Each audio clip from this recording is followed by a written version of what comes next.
Donc j'ai fait 2 activités. J'ai fait des choses très différentes j'ai d'abord fait 20 ans dans le métier de l'engineering et au bout de 20 ans, j'ai changé totalement. Je suis devenu entrepreneur et j'ai racheté cette petite société que j'ai développée. J'aurai l'occasion de vous en parler à la fin.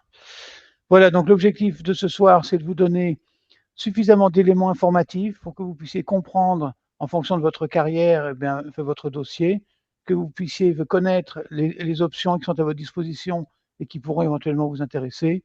Voilà, vous ne serez peut-être pas des experts, mais vous serez en tout cas à même de vous occuper un peu plus profondément de votre dossier de retraite.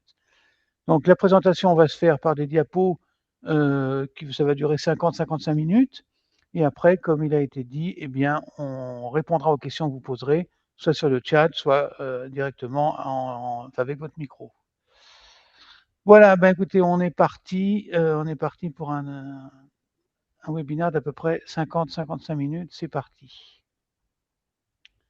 Alors, on va d'abord faire apparaître les questions que les gens comme vous se posent le plus souvent, qu'on entend quand on est en France ou à l'étranger. On va commencer par les questions qui sont posées par les personnes en France. Factuellement, on a beaucoup de questions sur la réforme des retraites, quel impact selon l'année de naissance, puisqu'il y a eu la réforme 2023, puis il y a eu les changements en fin d'année dernière, donc c'est pas toujours simple à comprendre. Beaucoup de questions sur les rachats de trimestres, donc on expliquera en détail donc quand ça a du sens et qu'est-ce que ça coûte. Ensuite, il y a des abattements, des décotes, des minorations. Les gens ne savent pas toujours exactement de quoi on parle, ont besoin d'explications.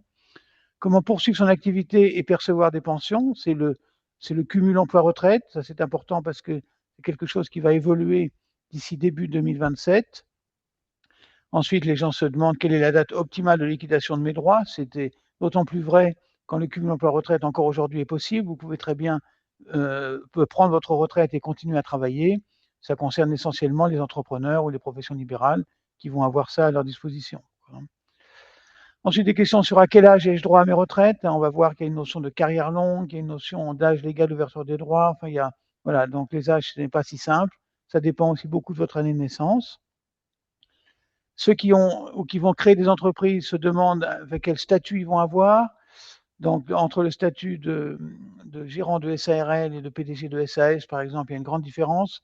Dans le SAS, le PDG sera salarié, donc va payer des charges élevées, alors que dans une SARL, le gérant majoritaire va payer des charges beaucoup plus faibles. Donc là, les gens se posent des questions sur quels sont leurs intérêts. Et puis, on a beaucoup de questions sur la réversion. Qu'est-ce que touche le conjoint survivant si un assuré décède? Alors, les retraites, c'est des modifications importantes et régulières.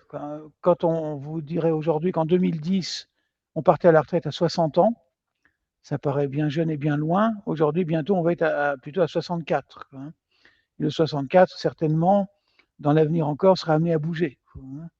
Donc ça, c'était en 2010. En 2009, sous Sarkozy, il y a eu la libéralisation du cumul emploi-retraite, donc la possibilité de retravailler sans contrainte si vous avez pris une retraite à taux plein. En 2015, il y a eu la fusion des 2 caisses principales de salariés qui étaient l'Agirc-Arrco.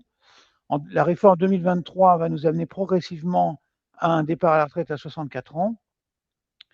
2026, il y a suspension de la retraite à 64 ans, mais on verra que les choses se sont suspendues que très temporairement, que la réforme n'est pas vraiment remise en cause. Et la refonte totale du cumul emploi-retraite qu'on va expliquer, qui peuvent intéresser des gens qui peuvent, s'ils peuvent liquider avant une certaine date, eh bien, ils pourront bénéficier du cumul emploi-retraite. Sinon, ce sera fichu.